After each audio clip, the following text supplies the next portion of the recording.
জোনাথাস দি আন্ড্রাডে পরিচালিত ওপেক্স বা the fish একটি গভীর এবং সংবেদনশীল ভিডিও আর্ট। 2016 সালের এই চলচ্চিত্রটি মানুষ এবং প্রকৃতির মধ্যে একটি জটিল সম্পর্ক তুলে ধরে, বিশেষ করে আলোকপাত করে জেলেদের এবং তাদের ধরা মাছের সম্পর্কের উপর।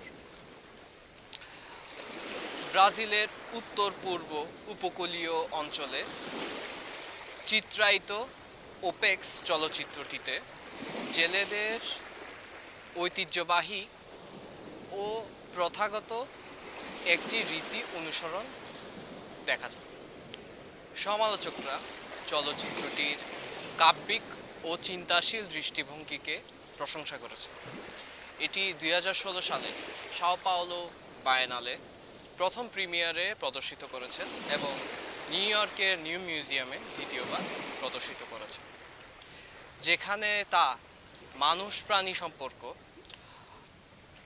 পরিবেশগত নৈতিকতা এবং দৈনন্দিন জীবনে আচার অনুষ্ঠানের ভূমিকা নিয়ে আলোচনা করেছে।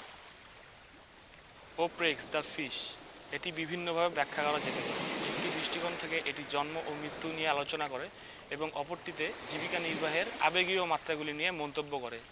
চলচ্চিত্রটি মূলত সহানুভূতিশীল প্রকৃতির। এটি মূলত পরিবেশগত ও নৈতিক দিক নিয়ে ভাবতে সাহায্য করে, বিশেষ করে জেলেদের প্রথাগত পদ্ধতি এবং আধুনিক মাছ ধরার পদ্ধতি নিয়ে আলোচনা করে। চলচ্চিত্রটির গুরুত্বপূর্ণ অংশ হলো জেলেরা মাছ ধরে এবং সেই মাছকে তারা যত্ন করে কোলে ধরে রাখেন।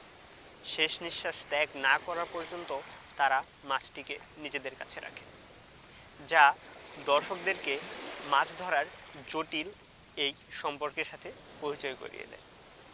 জীবিকা, বেঁচে থাকা, সম্মান এবং শোকের মতো চিত্রটি ভিডিও আর্টে দেখা যায়। এই চলচ্চিত্রটি শিল্প এবং নৃতত্ত্বের জটিল অংশ থেকে কাজ করে, কোনো সংলাপ ব্যবহার না করে শুধুমাত্র ভিজুয়াল এবং আবেগের গুরুত্বপূর্ণ অংশকে বার্তা হিসেবে প্রকাশ করে। ওপেক্স ভিডিও আর্টটি যদি আমরা দেখতে পারি, এর সাথে এর সিনেমাটোগ্রাফিটা খুব দারুণভাবে প্রভাব ফেলে।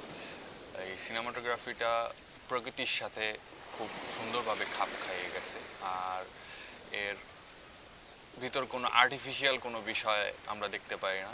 চলচ্চিত্রটি প্রকৃতির সাথে একদম মিশে গেছে এমন একটা টাইপ, আর গ্রামের যেই একটা ঐতিহ্য, তাদের একটা যেই বিষয়টা, সেই বিষয়টা তুলে ধরার চেষ্টা করা হয়েছে। ভিডিও আর্টটির মাধ্যমে আমরা শান্ত এবং ধ্যানমগ্নর বিষয়টা খুব দারুণভাবে দেখতে পাই, আর এই ভিডিও আর্টটি আমাদের জীবন এবং মৃত্যুর যেই বিষয়টা, এটাকে আমাদের পুনর্বিবেচনা করতে সাহায্য করে।